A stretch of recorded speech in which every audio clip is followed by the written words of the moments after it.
Hello, my friends. Jerry Rosa here in the Rosa String Works workshop. How are you all doing today? I'm trying to sign into my chat, so bear with me for just a moment here. Whoops, I clicked the wrong button, and there we go. That looks better. I think I've got it ready to go. Don't have any viewers yet, so it's always sketchy whether it's working, but we think we are. Imagine for just a moment, just ponder this in your brain, okay? Today is October 31st, 2021. You started a fire, and that same fire is still going today, and you had to tend it 4 to 6 times every single day to keep it going. Just think about that for a second. That's my life. I started the fire to our furnace on October 31st that evening. So basically all of November, all of December, all of January, and now almost half of February. So at least a full 4 months of tending that fire, feeding it anywhere from, well, I would say anywhere from 2 times minimum when it's warm to as much as 6 times in one day. Oh my gosh, it's been fun. And you wonder why I don't have time. And that's just throwing wood in the fire, let alone going out and cutting the wood, hauling it back here. And you wonder why I don't put out more videos. And then you start and count how many videos I've put out since October 31st. To me, it blows me away that I've put out that many. So we've got a lot of videos out there during this time, but what can I say? It's not easy being me. Ron's Status. My buddy Ron, if you don't know, is the fellow who makes the deer antler saddles for me. He makes the mandolin deer antler saddles. I have the equipment here. He starts them in his shop, and he comes here and finishes them in my shop. But anyway, he got COVID shortly after I did. He's not doing well still. He's on a catheter still. He has no lung capacity still. He's at home, fortunately. In fact, I'll be going over to his house later today to try to help him with some outside chores. He's not doing anything. He's staying in the house, of course, but I'll try to do some outside chores for him because he is in the process of selling his house and moving into his in-laws' house, and he's building a new house, and he's trying to do that while he can't do anything. Of course, he's hiring most of that out, but on the other hand, he's in sad shape. So for those of you who are on the fence about the COVID vaccines and the shots and all that stuff, it's my suggestion that you jump over the fence because, Ron was in perfect health prior to this, and it has put a marked, negative impact on his life. I would, I had it, in fact, I think he caught it from me because, like as I mentioned to you before, I didn't know I had COVID. I thought I was just getting my normal, typical chest cold thing that I get every winter. Knock on wood, I haven't had it this winter, which is amazing. But anyway, I was over there cutting down some trees for him, helping him out, and a few days later, I found out I had COVID. Well, then it wasn't long after that he came down with COVID. I assume he got it from me, but I don't know that for sure, but that's what I assume. The point is, I had the vaccines. I had both shots. I also had the infusion whenever they knew it was COVID. The very next day, I got the infusion. And honestly, it was not much more than just in fact, it was not a very bad cold even for me, considering how bad my colds usually are. My sinus infections and things that I get, it wasn't even that bad. But for Ron, it's been a different story. So if I was you and you're thinking about Should I get those in, those shots and things? If I were you, I'd get them, because it can have a negative impact on your life that you can't rub off. And that's enough said on that. You got to do your own thing, and you got to make up your own mind. Viewer gifts. I've got a couple. Amazing. One of them I'm completely embarrassed about, because this came like January 7th or something, and I was going to tell you about it then, and maybe I did and forgot I told you and laid it down here and got it covered up. Anyway, I found it this morning, and I'm embarrassed.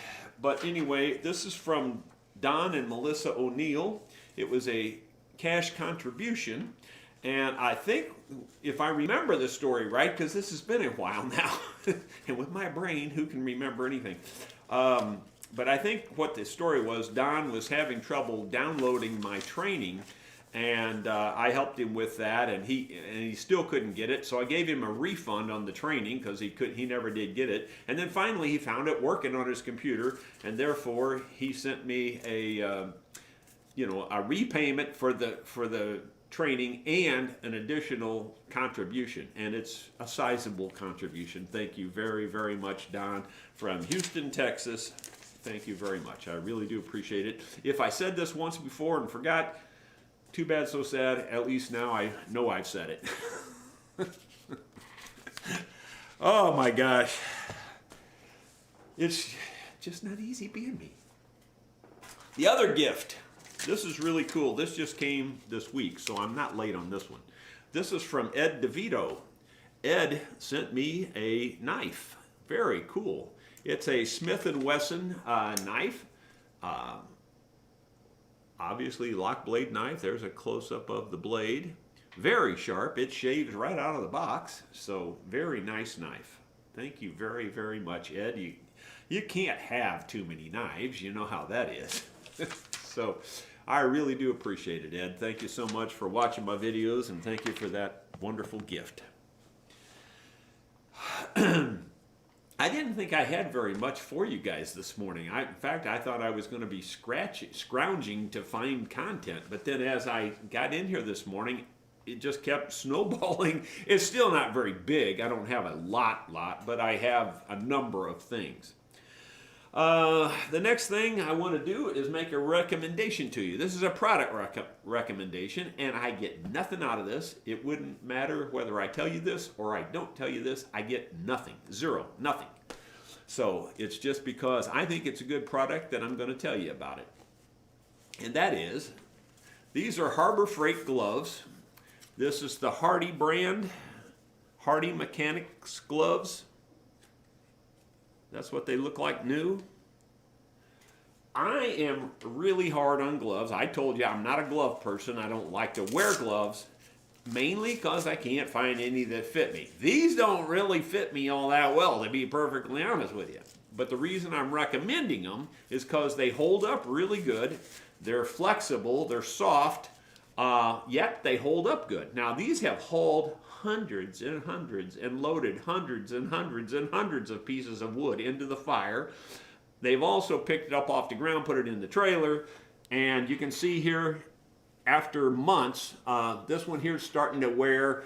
All my gloves always, I poke through the ends of the fingers because my fingers are so long. Like these are, poking right on the end, and if I push that down right, you can see that they're not long enough for me at all because the web doesn't fit. But because they're so flexible, these are good gloves, and they're durable. I mean, they're really durable. If you figure out how much, I guarantee you other gloves that I would have worn would have wore out much sooner than these have worn out.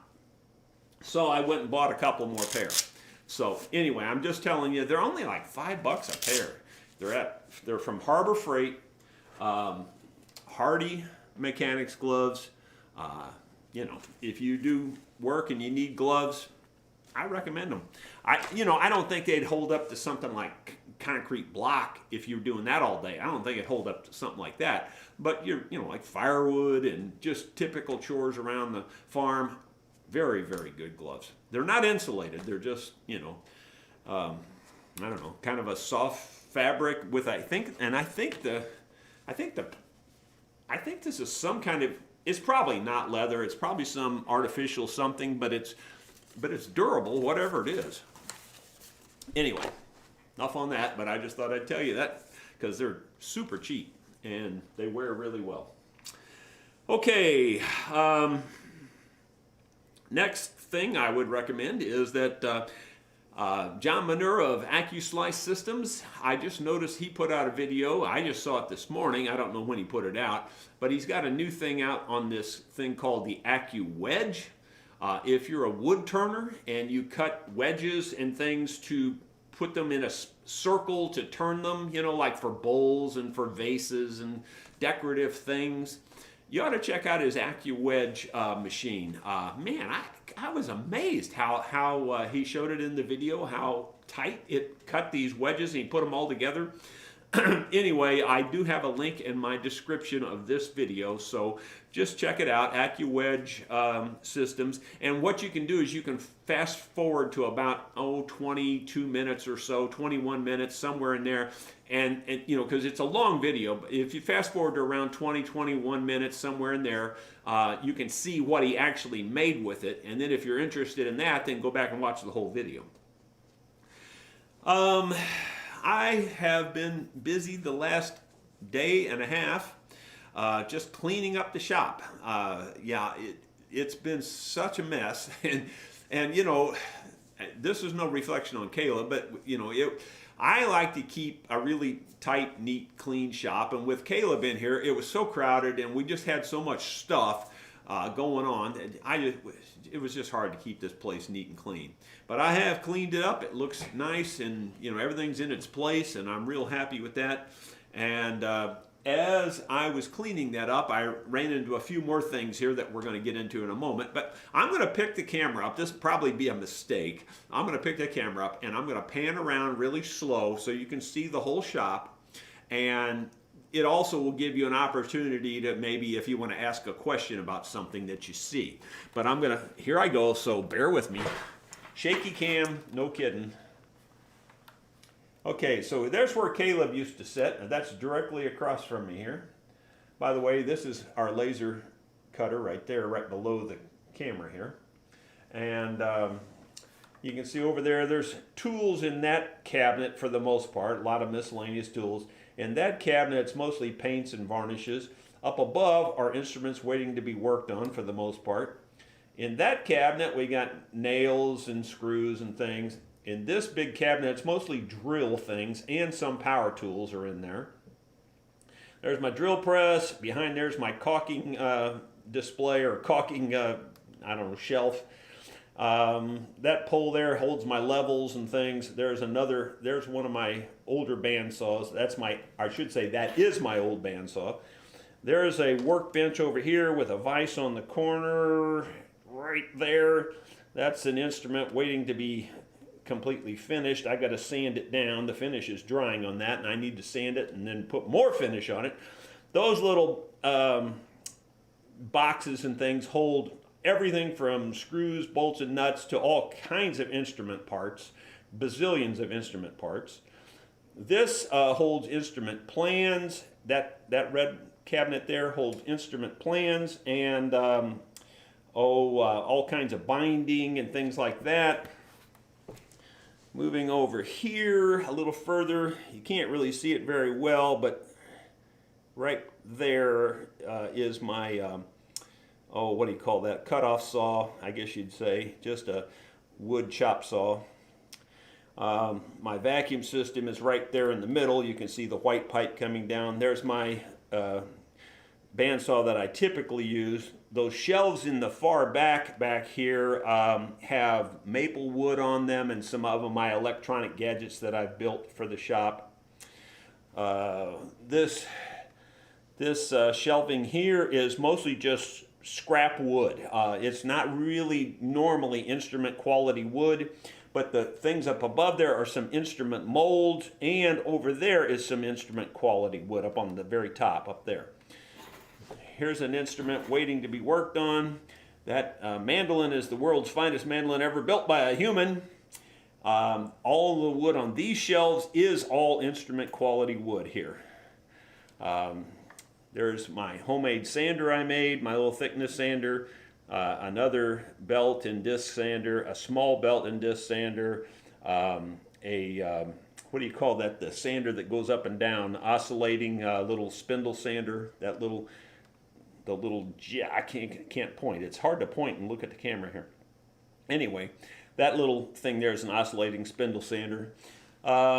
This is the commercial thickness sander that I barely use that at all because it's just not that accurate in my opinion. I mean, it works pretty good, but I use that for big stuff, you know, taking big stuff and sanding it down. It works pretty good for that. Or stuff that's really wide, wider than I can fit in my little accurate sander there. But if I can fit it in this sander, I use this sander. So when I can't fit it in, I use this. But I mostly consider that a rough sander. Then this box here has a lot of just my daily use tools, brushes, miscellaneous things that I use, my little Dremel tools and all that kind of stuff. This cabinet up here is mostly actual instrument finish work, mostly dyes and you know, like oil varnishes and things like that. Up here it's mostly for finishes. Then of course, shaky cam city, sorry. Then of course this is my actual workbench here, and those are my tools up there. I have my window. This particular guitar came to me unsolicited. I don't do classical guitars. It's been sitting here for months. I couldn't get a hold of the person that sent it to me. They sent it to me completely unsolicited. I didn't even know it was coming. I wish it was out of here because the work that they want done to it, I'm not interested in doing. You know, they want this thing needs some kind of a neck reset or something, and on a classical guitar, I'm not that guy. Sorry. Anyway, and then this cabinet here just has a few miscellaneous things, some soldering kits, some drill kits, and just different things. There's my crossbow I made when I was a teenager. I can shoot a quarter at 20 yards with that crossbow every time. It's amazing. Well, that's pretty much my shop. I just thought I'd show you that just so you could, you know, maybe if something you saw you might want to ask a question about later. If you do ask questions, be sure you start your question with some question marks, 2 or 3 in the beginning, and that makes it easier for me to find it. Okay, when I was cleaning up the shop, you know, I was also, you know, trying to do things that I've been putting off.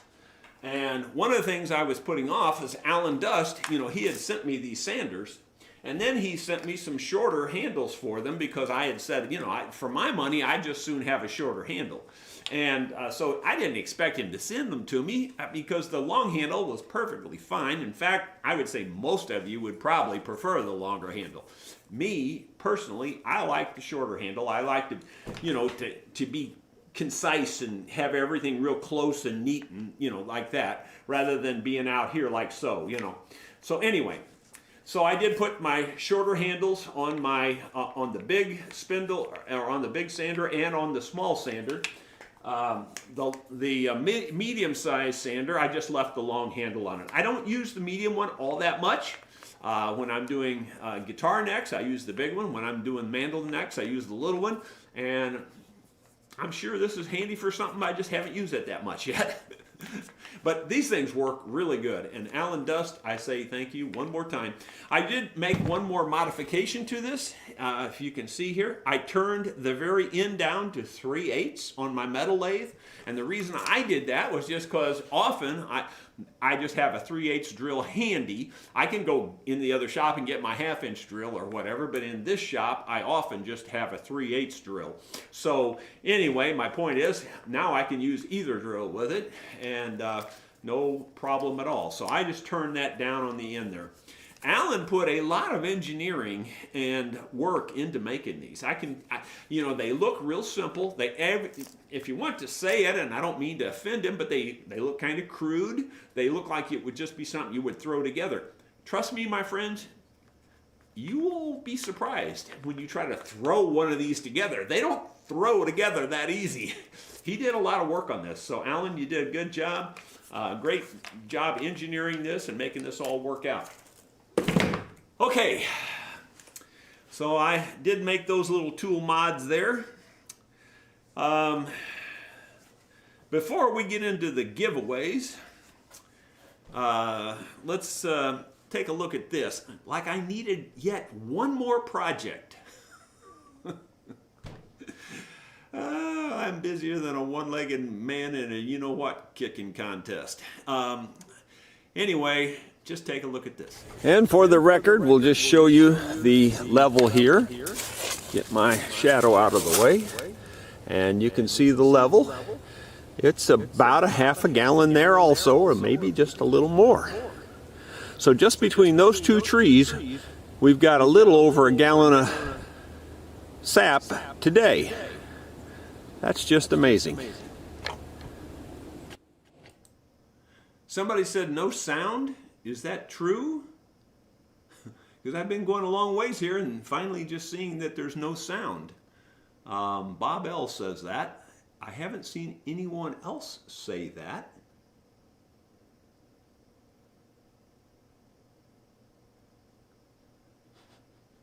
Somebody says, he is saying only his opinion, so you have one too. He lets you have yours, let him have his. Well, somebody's supporting me there, so I guess somebody didn't like my opinion. Yeah, Jeff says some Harbor Freight stuff is okay, some's not so good. I would agree with that. I don't think everything Harbor Freight has is great. I will tell you the things I have found there that are absolutely great is, well, I like those gloves, number one. The other thing I think is absolutely great, and I mean like I haven't found anything that even compares with it really, is their little welders. Doggone, that welder I have, and I can't remember which one it is. It's the green one. I think it's the 140. I think it's, don't they call them titanium or something like that? That little MIG welder, that thing just kicks butt. I mean, that thing is awesome. So if you're looking for a small welder that you can plug in anywhere and weld, I'm not afraid to weld anything up to 3/8 inch thick with that thing. That thing just welds and welds and welds. It's awesome. Those are the two things that I can think of immediately that are really good from Harbor Freight. You know, some of the other stuff is kind of like, you know, sort of like this. Some of their clamps are pretty good. I like these spring clamps, by the way. These spring clamps are really good. Very strong, very good clamps. Most of their other clamps, yeah, kind of like that.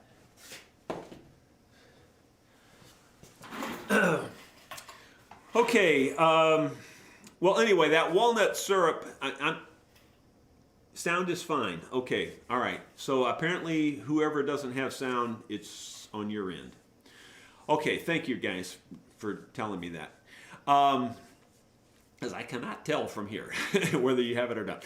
Okay, so back to what that clip was about. That was, you saw me collecting sap there off the walnut trees. I have tapped 29 trees just from my house to my into my driveway. There's 29. Actually, there's more than that. I only tapped 29 walnut trees between my house and the driveway gate there where you come through the gate. So, I mean, there's a lot of walnuts on this farm. And we had them logged, and most of the big walnuts have been cut down and went to the sawmill, but there's still bazillions of walnut trees here. So anyway, we collected the sap, and you might be going, why are you collecting walnut sap? Well, if you didn't know, walnut sap works just like maple sap for making syrup. It really does. And the only negative of the walnut sap is you need more of it, and not even that much more of it. You need 50 gallons to make 1 gallon, where maple sap, you need 40 gallons to make 1 gallon. So you need 10 more gallons to make 1 gallon. I tell you what, at the rate those trees drip the sap, that's not much of an issue. It's amazing how much sap we've collected just in a day and a half now. well, it'll be 2 days today, full 2 days today. It's amazing. We've already got probably 18 gallons of sap, I'd say, something like that. So, anyway, we are going to be putting out videos on that later, so you can wait and see that, hopefully. Hopefully you'll want to know about that. Stress items. You know, I mentioned a couple of videos ago how stressed I was. Well, I'm still on the edge there. That's why I took on making walnut syrup. I'm an idiot. I can't help it. I can't say no to anything.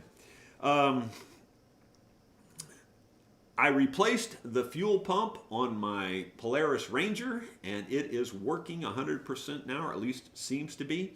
I didn't think to check that even because I had replaced it just less than a year ago, and I just didn't figure that was the problem. So there you go. Assuming you should always check the simple things. And, you know, so when I finally checked the simple thing, I should shoot myself for that because I'm the one that always preaches that. Check the simple thing first. Anyway, when I put a new fuel pump on it, it's working perfect again. I checked out my Ferguson tractor. It's a Ferguson MF35 is what it is, and my wife was all concerned about it and parked it, and I hadn't had a time to check it out, and it turns out that it's working okay and operating okay, but it's making a heck of a noise, and I think the noise is the throwout bearing on the clutch. And if you know anything about tractors, that ain't fun. You know, you got to break the tractor in half, take it completely apart. The front goes one way, the back goes another way. Yeah, it's not simple. And I'm pretty sure I'm going to have to get there. But for now, it's just making a noise and it's operating. So I told her just go ahead and use it. And when it, quits working, we'll fix it.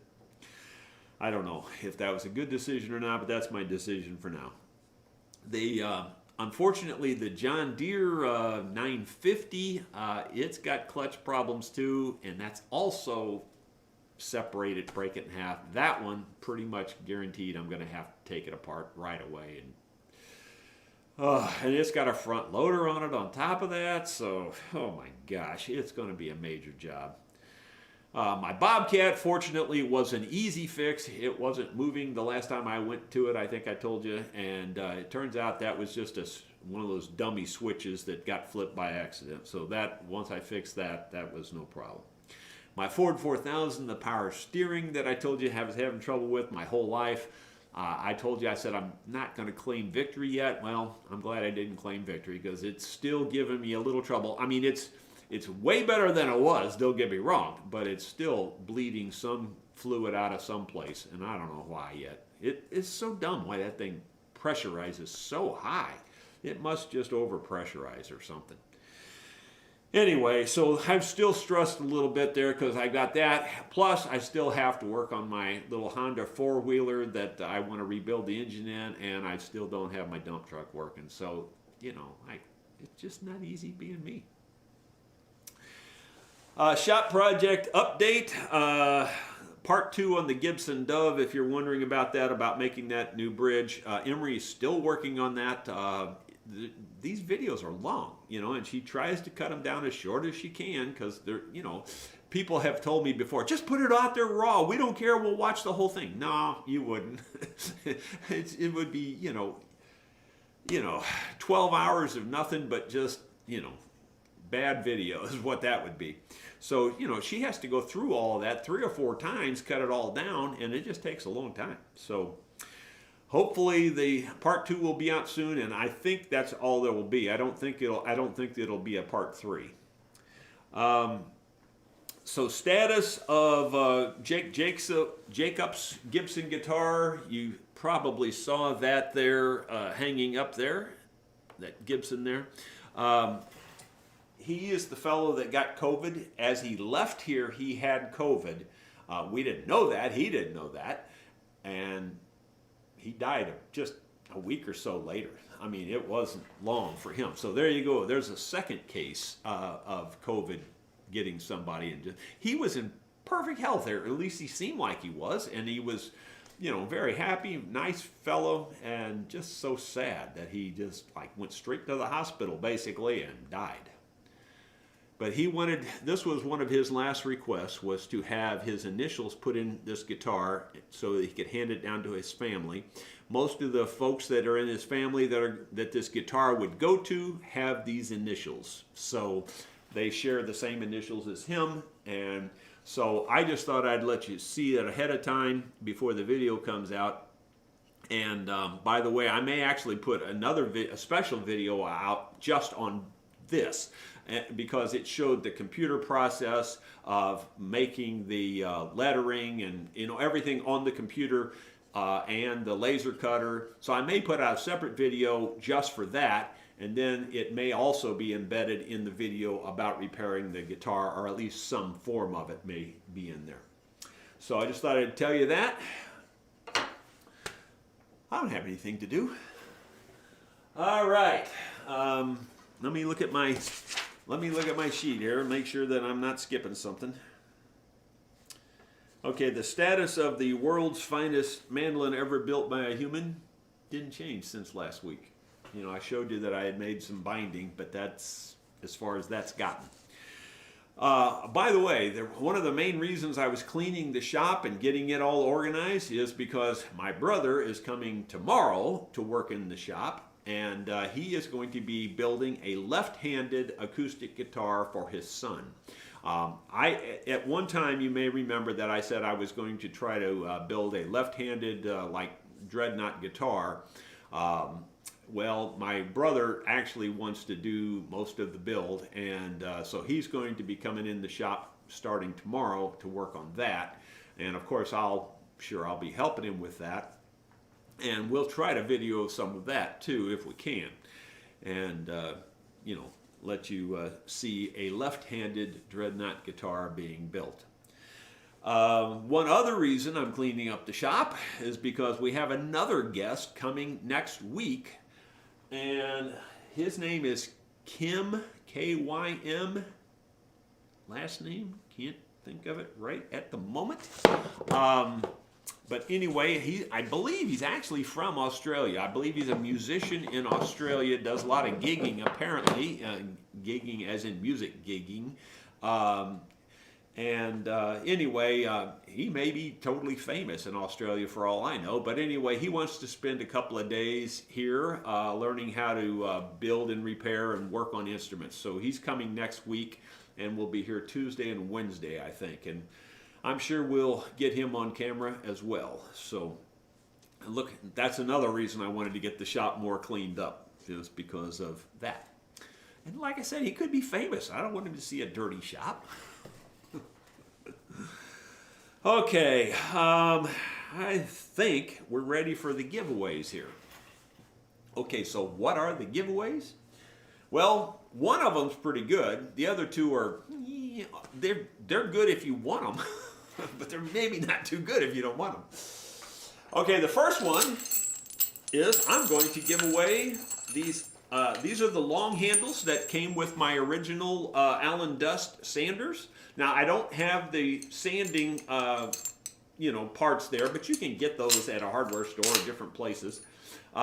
So if you are interested in getting these free, you have to send me an email. Do not comment in the comments. It won't do you a bit of good. You have to send me an email, and the first email I get about this you will win this. My email is rosastringworks@gmail.com. Rosastringworks, all jammed together, @gmail.com. And say you want the Allen Dust sander. So, and put that in your title, by the way, so I don't have to scroll through a million different things to find it. Allen Dust sander. Allen Dust is his real last name, believe it or not. He should start a big sanding company, don't you think, with a name like that? Amazing. Well, and by the way, Alan's email address is in the description of this video, so if you want to get a hold of him about possibly buying some of these, I'm sure you could email him. Anyway, the first one that emails me about that, you will win those. I will ship them to you. Now, let me back up. I should have said this at the beginning. I'm only going to ship them in the United States. Sorry, I'm sorry, because it just costs an arm and a leg to ship anything out of this country these days. Yeah, it's just nuts. It's just gone crazy. So, yeah, only within the U.S. Sorry, and that will probably be only within the contiguous U.S. too, because if I have to ship it someplace like Hawaii, I would probably pay just as much too. I don't know that for sure, but anyway. Okay, so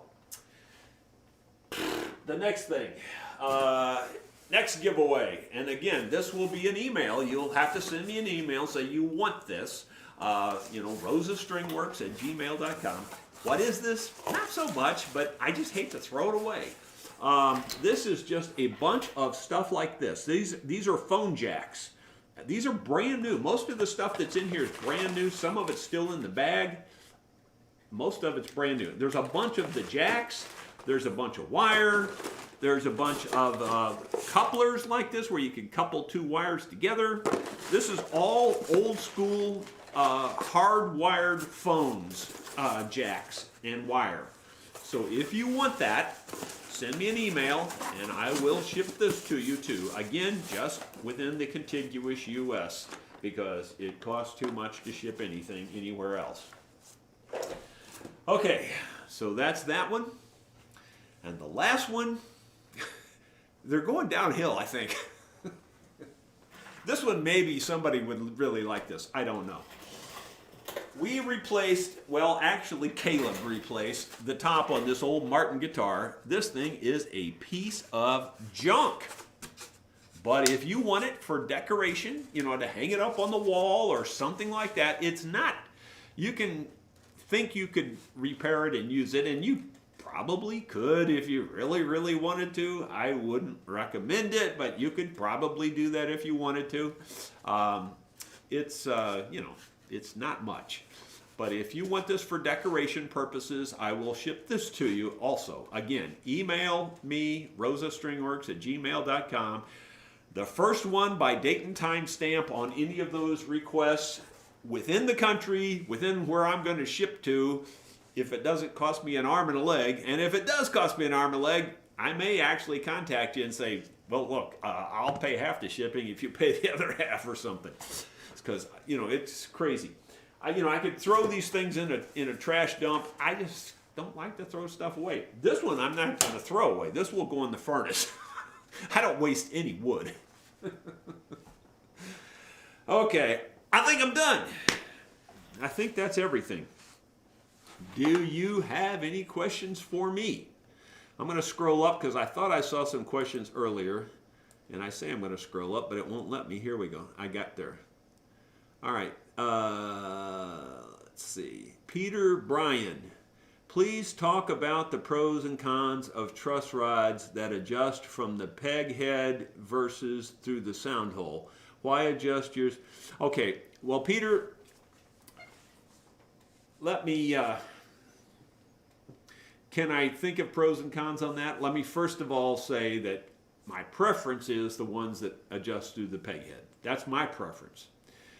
Why is that my preference? Well, the one that adjusts through the other end you would think would be easier. It's not really easier. It's more complicated if you ask me. It's complicated for a number of reasons. Number one, you have to have a longer shaft coming out that doesn't adjust. Number two, it goes through some of your most important bracing in your guitar, so it weakens those braces. So to me, it just makes sense to why reinvent the wheel, adjust it up at the peg head. It's just simpler. It works just as well, if not better. There's no real advantage to having it on the inside of the guitar. The only advantage, if you want to call it an advantage, would be aesthetics. You just don't see the truss rod cover there on your peg head, and so there's that. But in my opinion, and it's my opinion, I like the peg head. So there you go. That's really all I can come up with. I hope that answers your question. Let's see here. And again, this thing scrolls and has its own mind when it comes to scrolling. So I'm going to go back up here and come back down and see if I can Well, I don't know if I'm in the right place or not, but I'm going to start here with Richard Ingram. It says, he's asking, does it take as much sap as it does for maple? And I did answer that a little while ago. Yeah, it takes 50 gallons of walnut sap to make a gallon of syrup. It takes 40 gallons of maple syrup or maple sap to make 1 gallon of maple syrup. So it's 40 to 1 or 50 to 1. So the walnut takes more sap, but you know, what's 10 gallons among friends?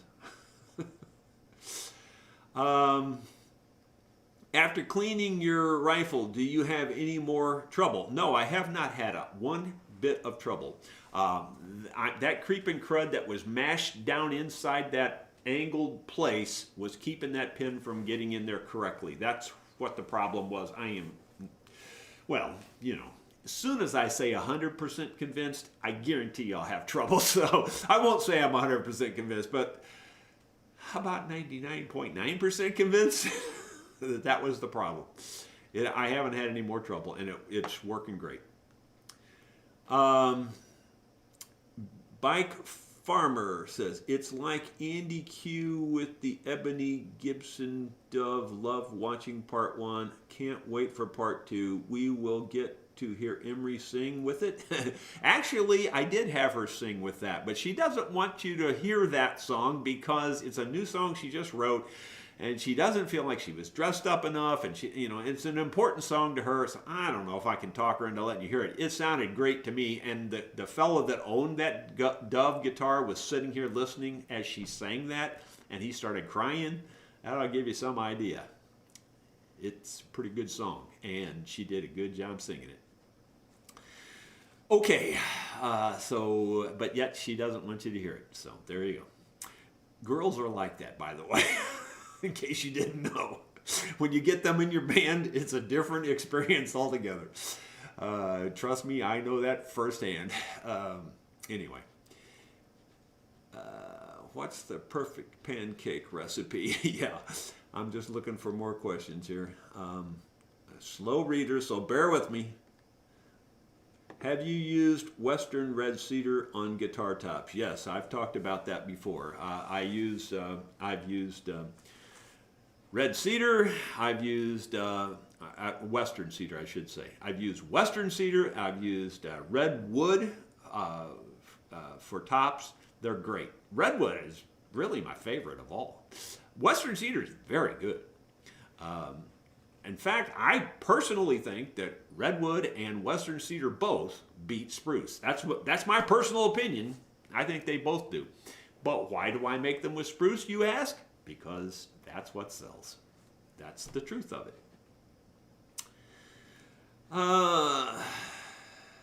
That's what people want. They don't like to rock the boat. They want tradition.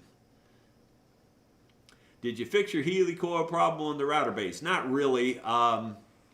You know, lots of people said use the Loctite. I didn't put the Healy core in there. You know, that was done from the fellow that sent it to me. Now, I'm not picking on that fellow. He did a wonderful job making that bass. I love that bass. That's one of the coolest viewer gifts I ever got, was that router bass. But I wouldn't give you 50 cents for all the Healy coils you can put in the back of a pickup truck. Yes, I know that they're meant to, you know, kind of be used as a one-time use and to, you know, for like maybe on an engine. And I know all about that. You're preaching to the choir when you're talking about Healy coils and all that stuff. I still wouldn't give you 50 cents for all the Healy coils you could pile in the back of a pickup truck. That's my opinion, and I'm sticking to it. I know lots of people just claim they work wonderful and they just never had a problem with them, etc. and so forth. I still wouldn't give you 50 cents for all of them you could throw in the back of a pickup truck. I'm sticking to that. You probably won't change my mind on that. Yes, I do know red Loctite would have helped, but you know, I didn't have that option. I didn't make that. That's just the way it happened. And when I unscrewed the thing, it came out with it.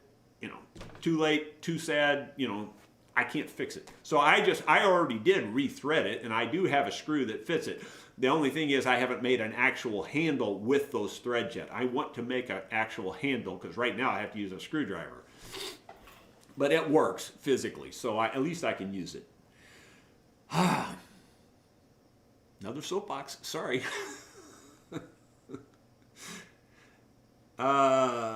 have you ever successfully used chemical to remove finish? I don't do it, Gordon, and the reason I don't do chemicals on an instrument is because what it can do to your plastics and your pick guard and your bindings and all that, those chemicals can just eat those things alive. And if they don't eat it alive right in front of your eyes, 3 months down the road, you may see it start getting brittle and cracking, and you'll be going, wonder why this binding is getting brittle and cracking. It's those chemicals. That's why I don't use liquid polishes on instruments either, because those chemicals will eventually turn that plastic hard, break it. That's why your pick guards curl up. Ask me how I know these things. Is the blue paper towel no lint? As far as I'm concerned, it's no lint. I don't find any lint with it. It works really good. I truly do like the paper towels. I've used everything. I've used, those microfiber cloths. I've used t-shirts. I've used every kind of fabric I can find. I go back to those paper towels every single time. Every time. I love those paper towels for everything I do on instruments. They're just great. I mean, and they're so simple. And you can use them and use them and use them, and then you can still use them like to sop up oil when you spill oil. And then you can throw them away finally. You already burn them in your, fire pit or whatever. So I like those blue towels a lot. I really do. We got about 10 more minutes here, roughly. Maybe a little more than that. Let's see here. Matt Toman, no more cutting trees and tractor guitar repair only. Mr. Rosa, please keep up the tree cutting and tractor repairs. Yeah, well, Matt, I'm trying. It's I just have to do what I have to do, to keep going here. How's the arthritis battle? It is way worse. It just gets worse all the time. I am so just from, believe it or not, just from standing up on this concrete and walking around all day yesterday cleaning this shop, and I am so sore I can't hardly stand it. While I'm doing it, I can do it just as good as a 19-year-old kid. I mean, I can keep up with anybody. It's the sitting down later, and it never gets better. And you'd think as much as I do physically, like, with all the firewood and all that stuff, you'd think you'd just get used to that kind of work. You don't get used to it with this arthritis stuff. It eats you up once you sit down. It's almost like you just don't want to sit down, because as long as you keep going, it's fine. Yeah, it's not good. Have you watched any more Itchy Boots videos? That lady is brave and maybe a little crazy. Yeah, I agree. She is. She's something else. She's in Panama right now. Yeah, I watch every one she puts out.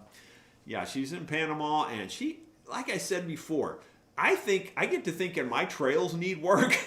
My trails are like super highways compared to these roads she rides in these backwards countries, I mean, my gosh. And you'd think, well, this isn't a real road. She's just riding some stupid trail somewhere. That's what you think, because you're watching her. And then all of a sudden she goes right by a house. And then she goes by another house and another house and another house. And they got old cars and stuff that sitting there, and you're going, I guess that's the road.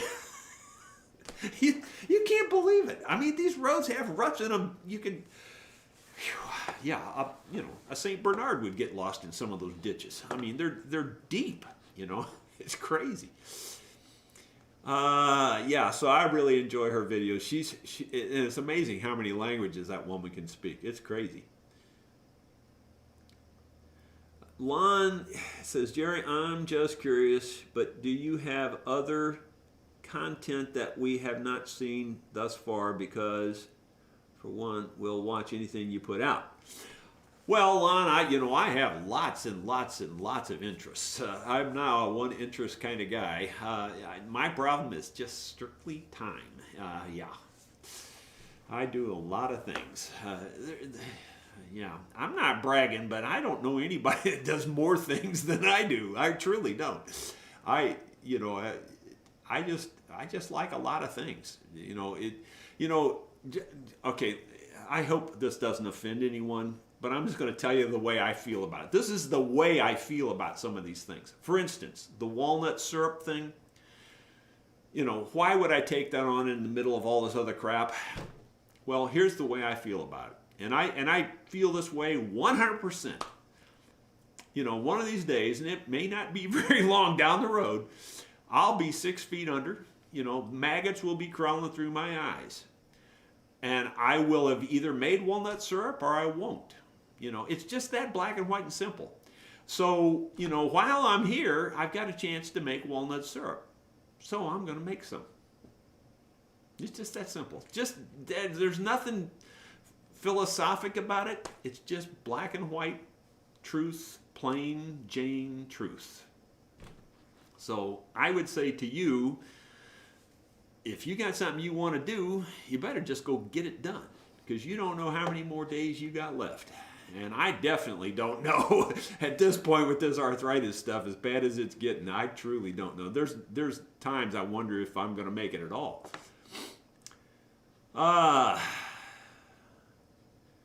anyway, Lon, I don't have anything that I can think of right now that we haven't filmed too much, but there, you know, I do all kinds of things. You'd just be amazed. And a lot of times I just don't feel like taking the camera with me, like, you know, fixing the well, pulling the well right out of the ground by hand. I mean, how many people do you know that take and pull a 120-foot deep well right out of the ground by hand? I've done it several times, actually. So that would be a great video, but I just, yeah, you know, when you're pulling a well out of the ground, it's just not fun time, right? You know. Anyway. Bill Webb, one of my buddies here. He's been here many times. You just saw him in a recent video. I've been keeping up with Itchy Boots between Jerry's videos. Uh-oh, I lost him. It just scrolled off the screen. The girl is crazy. I watched a video the other day, and she makes a buttload of money off of those videos. Oh, I'm sure she does. She's got gazillions of subscribers. You know, we're up to almost 72,000 subscribers now, which is pretty good for a 67-year-old man, you know, working on instruments. So that's not too bad. And by the way, for the rest of you that are, you know, fairly new to the channel here, you know, since day one, you can go back and look at my About on my channel page. The About screen, it says that I will, you know, show hunting, fishing, you know, building and repairing various and sundry things. I will mostly do instruments. You know, that's basically what it says. I don't know what it says exactly, but since day one, it's more or less said I'll do all those other things too. So I'm not, when you see me put out a tractor video, I don't apologize about putting out a tractor video, because I've said since day one I'll do those kinds of things. You know, I know you may like the instrument videos, but you're going to either just ignore the other ones or like them. One of the two. It's just the way it is. Peter Bryant says, this is Jerry's channel. If you don't like his opinion or his alternate videos, you're free to watch someone else's videos. And yeah, that's my sentiment exactly. I don't mean to be mean about that. It's just matter of fact. That's just the way it is. Glenn Snyder, good morning, Jerry. Why not live in a smaller part of your house for heating? Well, first of all, Glenn, it's not designed to shut it down very well. We do have some of it shut down. It's just not an easy house to shut down. There's 2 furnaces, separate ductwork. It's just a mess. It's just hard to explain. You know, in order to use the kitchen, you got to use one furnace. In order to use the bedroom, you got to use a different furnace, and it's just a mess. So you can't shut it down very easy. But yeah, you're not telling me anything we haven't tried. Lon says, perfect attitude, Jerry. Well, thank you. But, you know, it's just kind of the way it is. But since day one, I've always said that. I mean, I really have. I'm not, you know, you're not just seeing me change. I'm not changing. I'm just doing the same thing I've done since day one. Tall Red Easel just made a super chat contribution. Thank you very much, Tall Red Easel. I appreciate it very much. Does walnut syrup taste like walnuts? Well, now here's my opinion on that. People say that. They say that it tastes more nutty. Give me a break. I mean, sap is sap is sap is sap. I doubt seriously the sap tastes like nuts. I mean, they say that because it's a walnut tree. I haven't tasted any, so I shouldn't even try to argue it yet. But I truly doubt it's going to have anything. I'm not saying it's going to taste like maple syrup, you understand. I think it will taste different than maple syrup. Do I think it's going to taste nutty just because it's from a walnut tree? No, I don't think so. But that's what everybody describes it as. It tastes more nutty. I think that's funny. I really do. But I just think it's going to taste, like syrup. It's going to have a different flavor and etc. But there you go. That's just me. I look at everything just black and white, folks. I look at it real common sense. I don't look at it from I don't know how to explain it. But I don't know, Dickie, if it tastes like walnuts or not. I truly don't. Maybe it will taste a little like walnuts. I don't know. Maybe that's why they say that, but I truly doubt it. So I don't know. But I'll keep you informed as we get it going. Blaine Cox, any plans to host a bluegrass Opry on your farm? I did have some bluegrass festivals here, quite a few actually. We had like 5 or 6, and I was working everybody to death, and we weren't making a lot of money. We were doing okay. I mean, typically when you start bluegrass festivals, you lose money. We never really lost. Well, one year we did. We did lose a few $1,000 one year, but otherwise we pretty much broke even.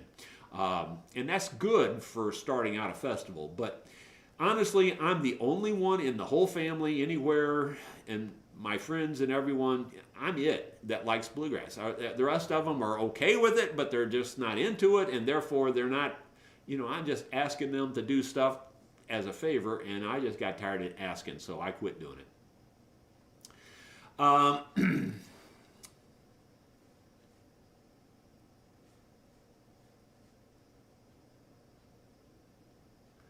The guy says, Dennis Cleveland says, I pulled out a well in New York a few years ago. I tell you, I paid for that about a week, and I'm 68. Yeah. I know. Trust me, you're preaching to the choir on that. I pulled out several wells, actually. I pulled out that one at my house. I pulled it out at least 3 times that I can remember. At least 3 times. Now, that's since 1998. And I pulled the other one up here at the rental house. I pulled it out at least twice. And they're both a little over 100 feet deep, and I've pulled them both out by hand. And yeah, you're just standing right there, lifting and pulling it. Yeah, I'm not sure I could do it now. The last time I did it was 3 or 4 or 5 years ago, and I was still pretty good then. But I don't know if I could do it now. George French says, is this your brother's first guitar build? And I'm thinking on that, and it seems like no. Yeah, it would be his first build from scratch. He on the guitar I built for him, he did the inlay on the fingerboard, and I think that's all he did. But he did it, and I think he did the inlay on the pickguard too. So on that, so he's done that. He's really good. He's way more picky than I am. Trust me, way more picky. Like, yeah. Can I say that one more time? Seriously, you're talking about somebody that's picky. He's that guy. Oh my gosh. I told you all musicians that are true musicians, they're the pickiest people in the world. He's a true musician, trust me. Yeah, I'm just a wannabe when it comes to musicianship. Okay, so it is his first guitar build from scratch, I guess you'd say. But trust me, it'll be perfect. How do I know that? I know him. Allen Aviation, opinions on alternative materials for fretboards like Powell, Ferro, Laurel, composites, or synthetics. I don't have a lot of opinion on that. I have used Babinga, I've used rosewood, I've used ebony, and seems like I might have used Osage orange once, but I think it was a bridge I used Osage orange for, and then dyed it black. But yeah, any of that stuff will work. Any good hardwood, should make a decent fretboard. I wouldn't use a softwood at all. I wouldn't even consider that. Somebody else just made a huge super chat. GS, thank you so very much. Thank you very, very much. And I just scrolled up here really fast and I can't find it. We're about to run out of time here. Let's see, let me try to find a couple more. Yeah, would the top bracing be reversed on a lefty guitar? Yes, that would be the reason to make it a lefty, would be to reverse that bracing. Yes, for sure. Bill O'Reilly says, you feel like a friend? I wish I lived closer. Well, Bill, I hope everybody here thinks that way, but I do appreciate that. I really do. There's nothing fake here, guys. What you see is what you get. You ask the people that have been here. What you see is what you get. Well, let me back that up. I got a little bit of a temper. I'm not going to lie to you about that. I mean, things can, like, especially on equipment and stuff, I can get a little upset. Otherwise, what you see is pretty much what you get.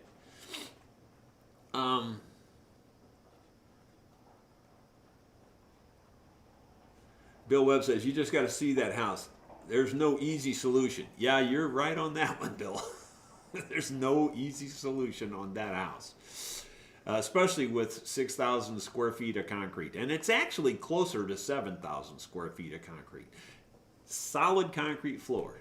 It's 844 feet long, 80-some feet deep in places. I mean, it's huge.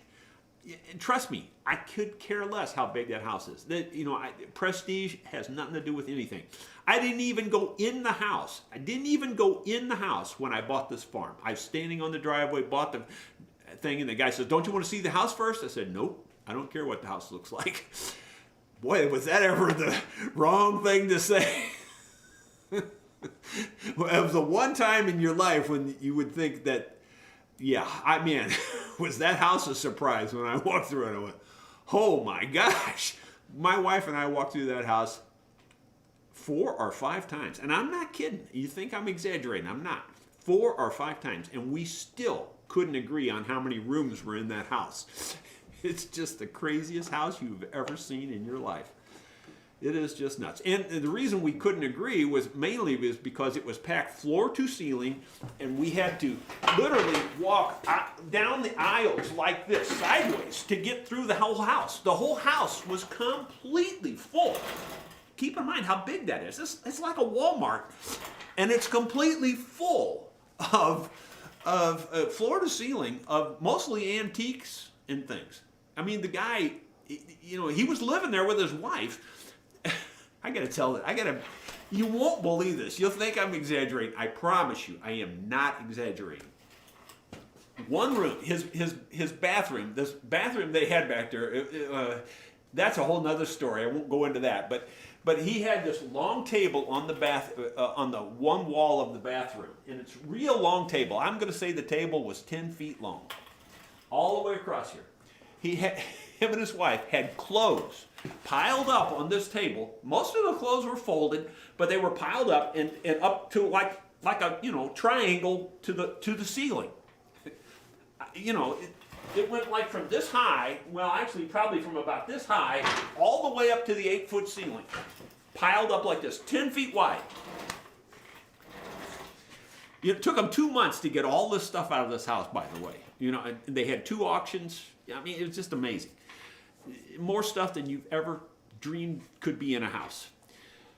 Hoarder is not even a good word. But it was all mostly good stuff. Well, anyway, that pile of clothes, this is in the bathroom. When they finally removed all that, The wall was not painted behind the clothes. It was only painted. So you can see exactly where the clothes were because that part of the wall was not painted. Have you ever seen that before? I doubt it, but I have. Anyway, I thought that was pretty funny. Charlie Bryson, you must be, you must have heard me say this before, Charlie, because you're walking right into it on this one. He says, has Rhonda Vincent ever asked about a mandolin? Yes, she did. And I told this story before, so I don't know if you maybe heard this once before from me or what, Charlie, but I'm going to end on this story here, guys. We're running past our time, but I'll just tell you real quick the quick Rhonda Vincent story. I've told this before, so some of you have heard it. I'm sorry. But anyway, I was at a show where Rhonda was, and I went there. I didn't go there to see Rhonda's show, to be perfectly honest with you. Sorry, Rhonda. Believe it or not, you won't believe this, but I actually have Rhonda's phone number in my phone. So I do know her that well. I don't know her real well. We're not like good friends or anything, but she knows me. I know her. Well, anyway, so I'm at this show where she's playing. It was in a motel type deal or a hotel. And we're out in this lobby and there's a bunch of guys jamming. I think we were in a separate room jamming, as a matter of fact. Well, anyway, this guy comes in, and I swear to you, he's like in a panic. I mean, he really is. He's he's just kind of like this, and he's going, "Are you Jerry Rosa?" And I go, yeah. He's going, "Well, could you come with me right now?" I go, "Come with you where?" He goes, "Rhonda Vincent wants to see you." Rhonda Vincent wants to see me? I'm going, "Are you kidding me?" And he's going, "No, she wants to see you. Could you come right now?" I go, "Well, where is she?" He goes, "Well, she's backstage." Well, I don't even have a ticket to the show. I said, "I just came to jam, you know." And he's going, well, we just need to go right now. I go, "Okay." So let me watch this for 1 second. I'm going to get something here, and I'll be.